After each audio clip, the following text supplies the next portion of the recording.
Hey guys, welcome to the Doghouse Podcast. Spring practice is back. Talking all those things with JWill from the Film Guide Network. Also going to talk about men's Georgia basketball headed to the tournament. First time since 2015. Excited about that. Should Georgia fans be worried about the running back room and the offensive line for spring practice coming up? Make sure to like, subscribe, share the podcast. That really helps out. The Doghouse Podcast is back. Got a great return guest, JWill from the Film Guide Network, and they are growing there. How are you doing today, Jay? Will? I'm doing fantastic. JWill, or you like Jonathan? Sorry. You know, people go Jay, people go JWill, Jonathan. It doesn't matter to me. I get all three thrown at me, so either one of those works for me. But I'm doing great, man. Glad that football is back. Spring football is in full force in Athens. So excited to do this with you, and glad you asked me to come back on. Yeah, really appreciate you coming on. Excited to talk about that. First off, because it's rare for Georgia, but it's not confirmed yet, but it's looking really good for Georgia basketball. 20-11. As I mentioned earlier when we were talking, they went 2-9 down the stretch. I kind of gave up on them, but got hot at the end and won 4 straight. And I think that Florida really put them back in it and looked good against Vanderbilt, kind of a dangerous South Carolina team on the road. So what's your thoughts on this team? Looks like they got Oklahoma tonight. Mike White's got them rolling. And what's your thoughts on the Dogs in basketball? Hey, look, first off, I love a good hoops question. You know, on our show, the Film Guy Network, we're pretty much strictly football. You know, Brooks and Kirby, they're football guys, but I'm a hoops guy. That's what I grew up playing. So anytime I get to talk some Georgia hoops, I'm happy to do it. Yeah, I mean, they certainly caught a streak here at the end of the season. It did look like for a little bit that Mike White and their team was going to miss out on March Madness yet again. And then the upset over number 3 Florida, one of the biggest victories in program history. Then they go and defeat Texas, and they pick up 2 more key wins to end the season as well. So a really strong ending to the season. I think a lot of credit goes to how Silas Demery has played over these last 4 games, averaging over 20 points per game. I want to say was SEC Player of the Week at one point as well. I think that's been a big indicator and a big shift for them. Asa Newell, the freshman, obviously has played great for them all year, but they've gotten some big minutes for some big guys. And the fact that they're closing out and staying strong in the second half, that's been like probably the biggest change for them because they took multiple leads in the second half this season against multiple teams and they just couldn't close them out, or they just couldn't keep it within a margin that was worth striking there in the late game. So it does look like they're going to be back in the dance for the first time since 2015. I believe Joe Lunardi with ESPN has them penciled in as a 9 seed right now, kind of depending on what they do in the conference tournament. But I think they could honestly lose against Oklahoma and they would be fine. It seems like they're in a really good spot right now. Hopefully they don't get the drawing that they are predicting them to get, playing UConn in the first round. That'd be a tough one to go against Hurley and those guys who have been very successful the past couple of years. But exciting times for Georgia basketball. Yeah, that's awesome to hear on that. I did want to ask, so about the Silas Demery, because I agree with you. I think he's been the difference maker. Where was he earlier in the season? Was he in the rotation, or he didn't get a lot of minutes? How was that going? No, yeah. I mean, for the last 2 seasons, he's been the starting point guard. Obviously, a sophomore this year, but I think you've just kind of seen where he started building upon this confidence. I mean, getting that win over Florida, and then he builds upon it against Texas. And I think that's kind of something, at least from what I have noticed as a viewer of Georgia basketball this season, is there isn't a whole lot of confidence. There isn't a whole lot of continuity in the offense. And there really isn't this guy, or hasn't been this guy in the offense that you can just kind of give the ball to say, hey, we need a bucket. Let's go get it. He's kind of turned into that for them because teams, of course, are honing in on Asa Newell. They're kind of figuring out that if we can stop him, maybe we'll fare pretty well against him. But the fact that Silas has really added into the mix here as late has been massive for them. Also, Tyron Lawrence, the transfer from Vanderbilt, he's been huge since he came back from his injury as well. So getting those key guys, those 3 guys, and also adding in minutes from Dylan James. And I think they've kind of tightened down the rotation a little bit as well, Mike White has. Yeah. And I think they've kind of found a group that they think works really well and something that they could really build with going into March Madness and maybe even win a couple games. Yeah, that's what I'm hoping. Also, I think Blue Cane, great name, but he'll get hot every now and then, and he'll do his thing. Absolutely. It frustrated earlier in the year. Like, they'd look really good, like I said, in the first half, and then they would just like turn the ball over, and it's just frustrating. Just bad passes and just frustrating, but undisciplined. But great to see him in there. And then What would you like to actually see? Maybe win one game in the SEC tournament and they can rest their legs? Because I think Mike White was just saying they're a tired team. Or would you like to just maybe see them lose to Oklahoma, call it a day, and look for seeding? Or what would you like? What would be best case scenario? Yeah, I mean, it's kind of tough because really, especially with basketball, and this can be said with all sports. I think you kind of saw it in college football this past season as well. Of it really doesn't matter what you do in the regular season, but it's kind of about the team that gets hot late in the season. That's what Ohio State did. That's kind of what led them to win a national title despite dropping 2 games in the regular season. So I think that you kind of want Georgia to stay on this streak. So I think you definitely would like to see them beat Oklahoma. They have the late game tonight, so that's kind of a factor in this as well. If they're playing the last game in the bracket today, so I think you do kind of want to see them keep that momentum. So maybe pick up a win against Oklahoma. But I mean, it's a tough bracket. The SEC is what people say the deepest conference that they've ever seen in college basketball history. So I think you want to see them pick up some, keep momentum, keep it rolling for them. And you don't want to say too, like you want them to lose, but I don't think some time off or at least a little couple of days off for them wouldn't be too bad. And I don't think anybody has the expectation that Georgia's going to go in there and win the whole thing. But I think at least picking up a win or two, I think that kind of continues this building confidence that they have and still puts you in a really good standing going into the tournament. Completely agree. And would you like to maybe them to see? I know it's all about seeding and who they play. Do you think it'd be better maybe even be that 10th seed and play the 7th seed, then the 9th and 8th? Because I always hear that's a tough matchup.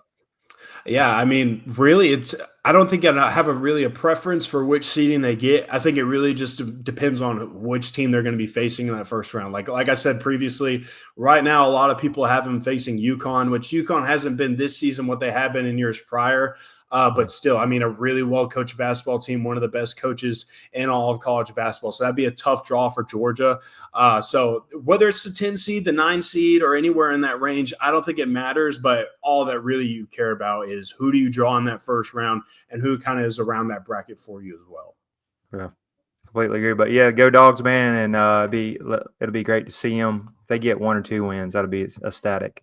Mm-hmm. And then side note, so I live here in Charlotte, North Carolina, and I was at the YMCA uptown here working out. You know, they usually have basketball pickup games. I don't play or anything. But anyway, I just noticed these 1 or 2 guys coming in last night, and I was like, man, those are not normal. And it looks like he's 6'8", 6'10". Then all of them came in, they were like clapping. Anyway, long story short, Stanford University was there, and I looked them up, and I was like, what are they doing here? And they're in the ACC tournament. And I even forgot they're in the ACC, but playing California. But just how big the D1 guys were when you see them up close, and it's like, wow, everybody kind of in the gym just kind of stopped watching them, and I think they even have like maybe the ACC scorer of the year. I don't really know much about Stanford anyway. They just kind of stood out last night, how big they were, and when you see them up close, you know, in the gym.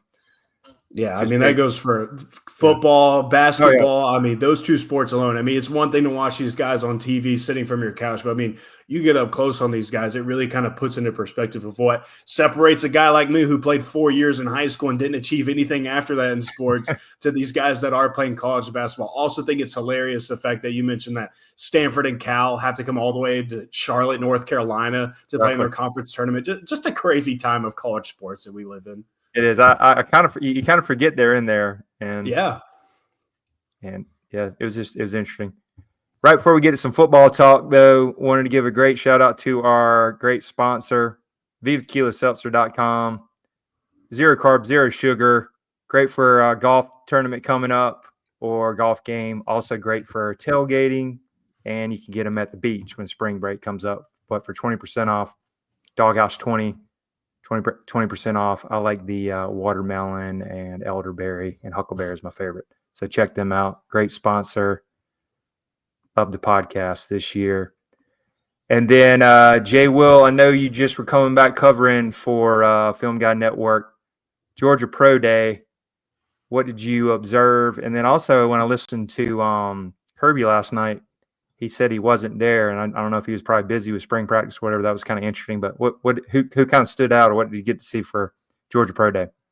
Yeah, it sounds like Kirby had some type of event that he had to go to. Didn't exactly say what it was, but he just mentioned that he had somewhere to be, that he wasn't going to be at the pro day. So no Kirby Smart today, but obviously it was a big day for Chaz Chambliss and Dan Jackson, and also Ben Urosic, the tight end. Those are three guys that did not get invited to the NFL Combine. Really, Dan Jackson, the one that really surprised people that didn't get an invite, a former walk-on, but certainly a draftable player, a guy that people are saying could very well end up in that 3 to 5 or even 6 round range. Started multiple years for Georgia and was an impact player, perhaps the most consistent player for Georgia this past season as well. So, I mean, a standout player and not getting an NFL Combine invite was certainly a surprise. But a big day for those two guys. Dan ran well. I believe the reports where he ran 4.4. Ben Urosic ran really well. He recorded a 4.6, I believe is what sources were saying. So 2 big days for those guys. Chaz Chambliss did 30 reps on the bench press. He moved really well. So it was an all-around great day. I think the best thing about Pro Day and what a lot of fans really enjoy about these sort of events is knowing which quarterback is going to go out to the throw. If you remember correctly, a couple years ago, it was Carson Beck that was throwing to the likes of George Pickens at Pro Day, kind of his first introduction to fans during that time. Gunnar Stockton got the nod today. So seen a little bit of Gunnar. Obviously, the past couple of games, he got put in the second half in the SEC championship game and then started for the Sugar Bowl. But another look at Gunnar, I think the first thing that pops off with him is that he can put it just about anywhere. I mean, he's got all the arm strength in the world. He certainly showed that off with some of his deep balls, and I thought he did a really good job playing on time with the wide receivers today, getting a good look at Dominic Lovett and Arian Smith, 2 guys that are going to be in the draft this year as well. So a big day for Gunnar. I think there is maybe still some questions about whether or not he can layer the football, but if it's a go ball or something that he can really stand on and put some horsepower into, he can put it pretty much anywhere he wants to. And I think it still kind of puts him in a position of it is Gunnar's football team. Gunnar is likely going to be the starter this year, but certainly still a situation worth monitoring this spring of Ryan Puglisi and Gunnar, just kind of seeing the development of both of these guys over the next couple of months. Malachi Starks continuing pro day. He looked good as always in field drills. He had a couple of nice high point drills that they did with him, even one where he intercepts a ball down the sideline and even jumps over the rope that they had over there on the sideline, just showing off his athleticism. And just, always good to talk to the guys one last time before they head off to the NFL. Guys like Michael, Nazir Stackhouse, Warren Brinson, Jared Wilson, Tate Rowledge, all those guys. Just really good to see them one last time in some Georgia gear before they start this next transition into their careers. But yeah, first time going to Pro Day for me, but I thought it was an all-around great experience. I'm sure a lot of Georgia fans will be glad to hear, too, that there are quite a few Atlanta Falcons representatives and coaches, including Terry Fontenot and Raheem Morris, there checking out some of the Dogs. So might be a good indicator of maybe where they're heading in the first round. Yeah, that was actually had a Scott Vaughn from Falcons SI, and we were talking about that whole thing, why Georgia players haven't been picked, and he was mentioning Mekhi Williams or Malachi Starks could be there at 15. So we'll see. Yeah, absolutely. In your opinion, how many guys? What's the chance of how many Dogs get going in the first round potentially? Yeah, I think it is just really 3 guys. I think it's going to be Jalen Walker. I think it's going to be Michael Williams. And I think it is going to be Malachi Starks. There has been a little bit of a discussion of if Malachi is going to fall to the second round. Nothing to his own.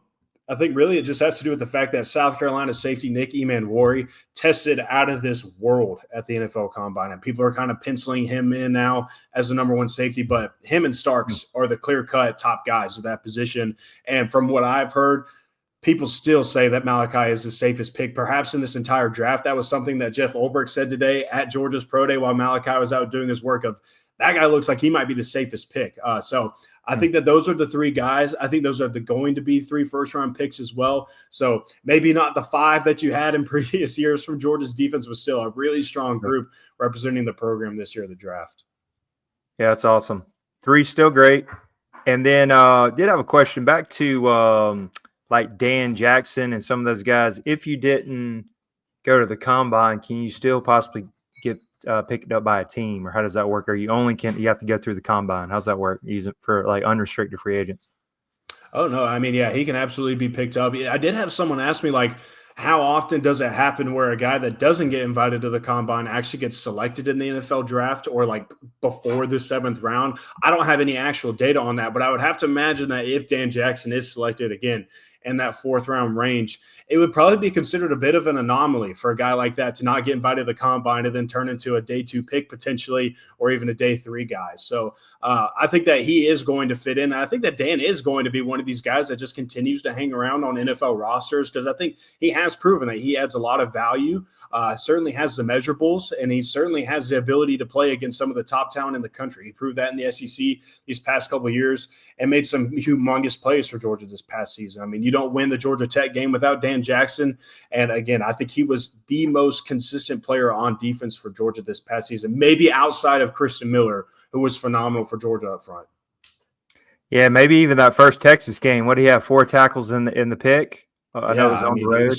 Any big moment that you needed, it seemed like 17 was plugging his nose in somewhere.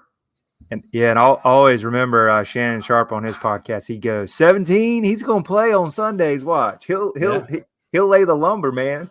Absolutely, he will. That was good. And then speaking of spring practice coming up, what are some of the position battles that you're interested in seeing?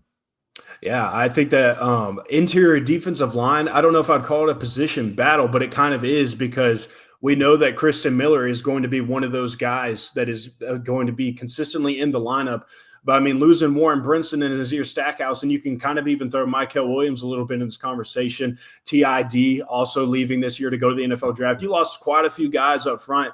It's time for guys like Nasir Johnson to maybe step up. Jordan Hall is certainly a name I'm paying attention to, a guy that's been on this roster for the past couple of years. Really need him to take that next jump into a new role for them. I think they've got some great bodies up front, certainly some big guys. Jordan Thomas, another one of these players. So I think it's a big spring for them, just kind of figuring out who are going to be the players that we plug in. Sticking with up front defensively, I think defensive end and Jack, it's the thinnest that Georgia has ever been at those 2 positions. You lose Chaz Chambliss, you lose Michael Williams, Damon Wilson goes to Missouri. So right now it's Gabe Harris is going to play one of those, but he's also banged up, so you're probably not going to get a good look at him this spring. You're kind of focusing in on maybe Quintavious Johnson. Is he going to emerge into one of these roles? He better, because he has to. You're going to have to play him this year. And then JJA, who's still kind of banged up as well. So you're not getting a lot of reps from him this spring either. But that spot specifically, I think, is one that people are really circling in on, one that I'm certainly paying attention to this spring, because you got to have people step up. You got to have these pass rushers, and you don't know who Georgia's best pass rusher is right now, in my opinion. Yeah, that's one I didn't really think about. The 2 that I was kind of worried about is looking at it as running back. All right, so Nate Frazier kind of being your number 1, but you still got Branson Robinson dealing with PCL. He's been out, always injury prone. Roderick Robinson with the toe and the ankle, and then you kind of unproven after that. Should Georgia fans be worried about it? And then also O-line, losing 4 out of 5 starters and a bunch of inexperienced guys. That's kind of what I'm worried about. But yeah, I mean, offensive line is certainly one too. I mean, you hit the nail on the head there. If you lose that many starters in a season, and also not only that, but the offensive line play in general this past season wasn't to the typical Georgia standard, wasn't as consistent as maybe you would like to see them. So again, a lot of young guys are going to be thrown in there. But I think it's also good because Monroe Freeling isn't going to be a major participant in this season. You kind of know what he is. He's going to be a starter for Georgia this year. So another spot where some of these younger guys can get a lot of reps this spring, and you can kind of build them up, build that stamina up, and get them a lot of reps to get them ready for the season. Because as we've learned, I mean, you're going to get banged up at some point at the offensive line. So you're going to need those 2 deep guys to be ready to play and be plugged in at any moment.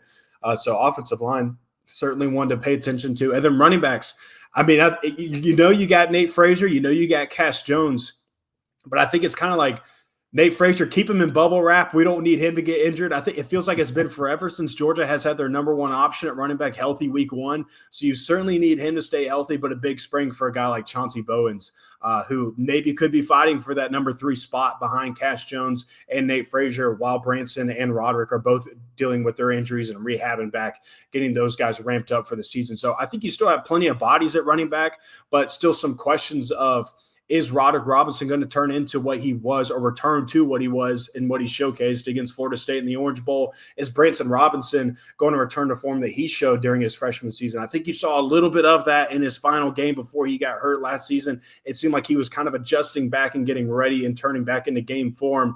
and then he goes down with another injury. So I think it's just a matter of getting those guys back and figuring out if you do have some solidified answers there. But again, a big spring for a guy like Chauncey Bowens to earn some more reps.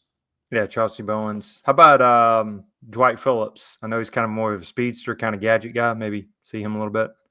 Yeah, I think that Dwight Phillips is going to be a guy that they use in situations like they did against Florida last year, where maybe you're on the goal line, you give him in around and say, who's going to run with him? I don't think anybody can. Maybe you see him involved a little bit more in the passing game. I don't know if he is ever going to be like a first down, second down back, or even a third down back, anything like that. He's not a guy that you're going to be giving 10 carries a game to, but certainly a guy that is very has a lot of uses and a guy that you can get very creative with. And I think that we were kind of seeing Mike Bobo and that staff get creative with his usage until he also got banged up a little bit last year. Didn't get to see too much of him. So I think that you'll see maybe some more inclusion of him in the game plan, but you got a lot of guys on offense that you're trying to get involved in the game plan this year.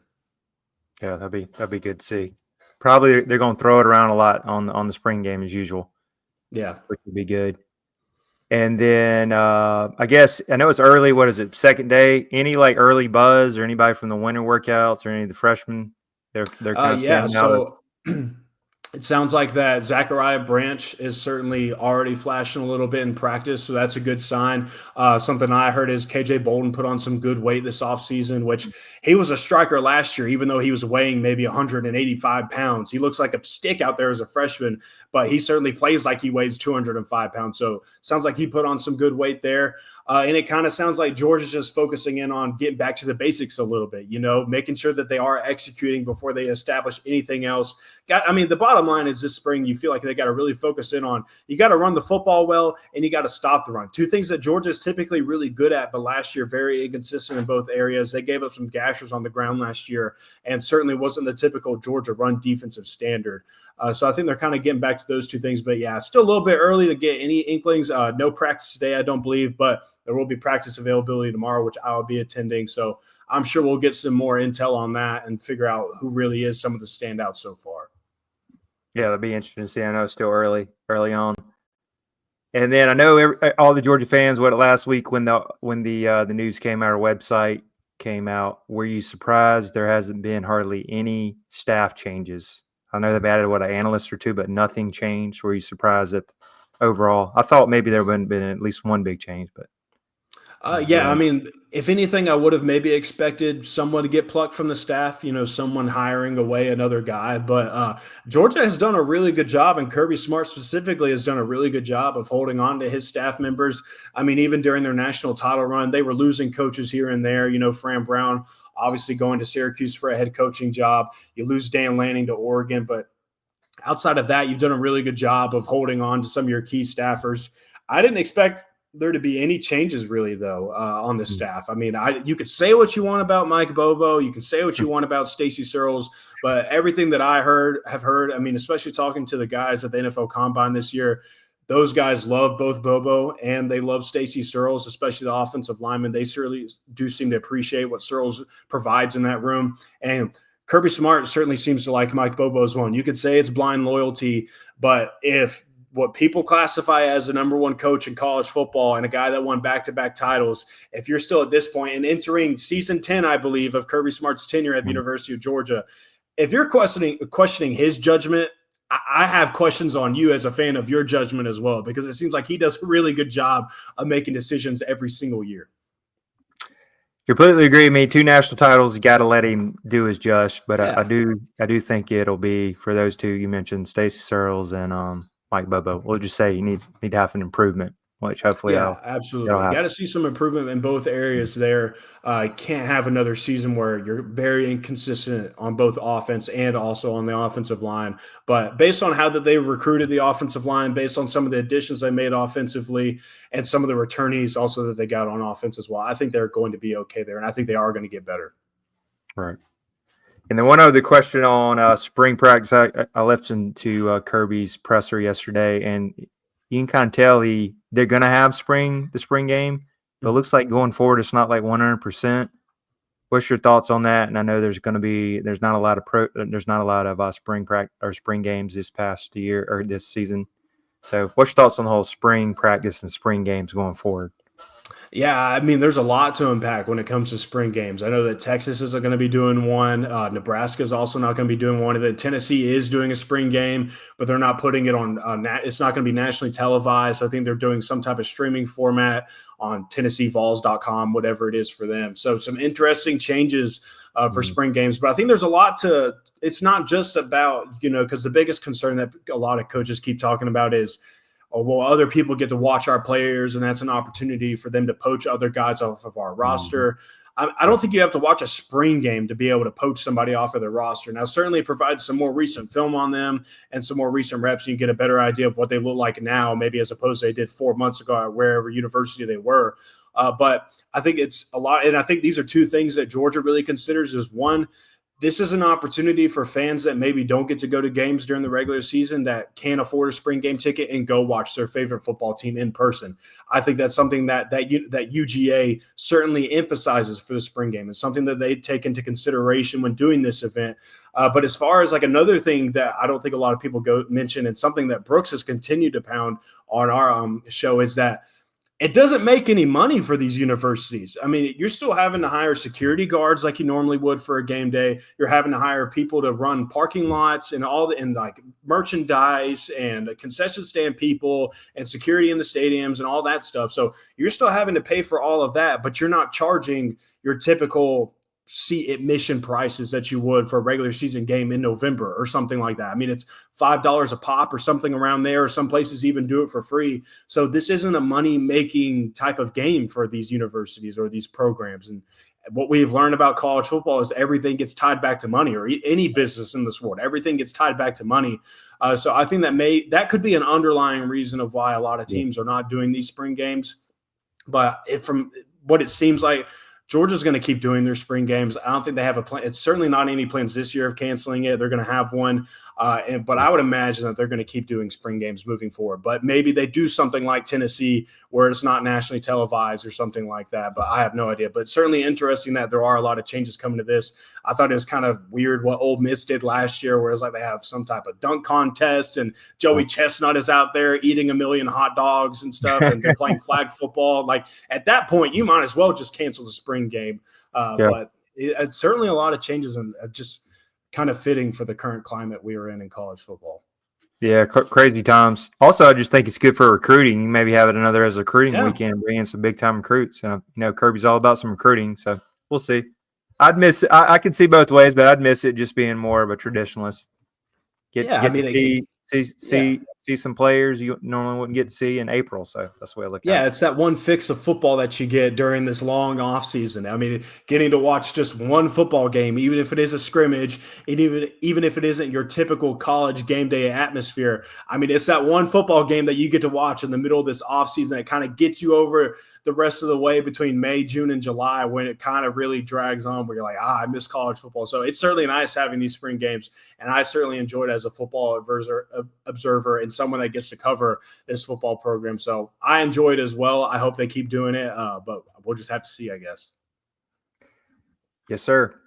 Also, if no one didn't know, JWill is co-host, or he's on the Film Guide Network, which it has exploded and it's getting close. I got, as of now, looks like 45.6 thousand subscribers, which is awesome. You guys have grown so much. I remember, I think right when you guys started, maybe less than 5,000, but try to watch when I can. And you guys always have great productions and reviewing everything during there. So how have you seen it grown, and where are you guys upcoming and seeing? Yeah, so this is I just ended my second year doing this with Brooks. When we first started, so when Brooks went from just him ISOing every night to then him hiring me and Christian Kirby, our other producer, I believe we had 12,000 subscribers on our YouTube channel, and now it's grown to what you just mentioned of almost 46,000 subscribers, creeping in on that 50K mark. Certainly a lot of growth. It's been a lot of fun for me. I certainly enjoy getting to talk Georgia football for 1 hour, and then also getting to branch out into some national college football for an hour as well. But yeah, it's been a joy. It's been a blast. I love working with those guys.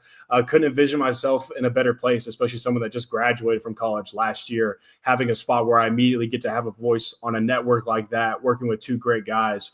and then also having a place where I can write articles over on Dogs Daily SI for us as well. Getting to cover Georgia football and college football in general, it's what I always dreamed of. So getting to do it in this type of format, fresh into my young journalism career or media producing career, whatever you want to call it. But yeah, it's been a blast. Certainly, if you haven't checked it out, I encourage you to. Of any film breakdowns, you learn football, and then you also get to laugh and have some fun as well. I think that's what makes our program so unique and our show so unique, because you're going to learn football more than you ever would anywhere else. Obviously, I'm a little biased because that is who I do show with, but I truly believe that nobody does it like us, because you're going to learn football, you're going to learn football terms and how the game is structured, while also hearing us fire off some takes, laugh at each other, and do all that good stuff of covering college football. Yes, sir. If you want to get nerdy and get deep in some plays, offense, defense, X's and O's, Brooks Austin's the man. Shut up and grind tape, man. And I love the intro when he switches in and out that yeet, yeet, or whatever it was with yeah, man. That's good. Yes, great stuff there. Also, how do we follow you on social media? Oh, yeah. Twitter, Dr._JWill. You can see all my stuff that I post there, anywhere between articles or any more takes that I want to fire off, or on X, if that's what you call it. I'm still calling it Twitter. Always will call it Twitter. But yeah, Dr._JWill. That's where you can find me on social media. Got JWill Jonathan right here, and he's got over 4,000 followers, which is great. So yeah, follow him on there. And then also, he's writing, as you mentioned, on Georgia Bulldogs on SI. So check out all of his articles about Georgia football. Yeah, man. And really appreciate you coming on today. Yeah, absolutely. Again, thanks for inviting me back. Happy to do this anytime. Always glad to sit down and talk some Georgia football. Yeah, man. Appreciate you coming on. And if you're still around, make sure to like, subscribe, share the Doghouse podcast. And we'll have more content coming up for the spring. It's getting closer and closer. I believe is it April 12th, I believe, is the spring game, I think. There you go. And I really appreciate you coming on. Go Dogs.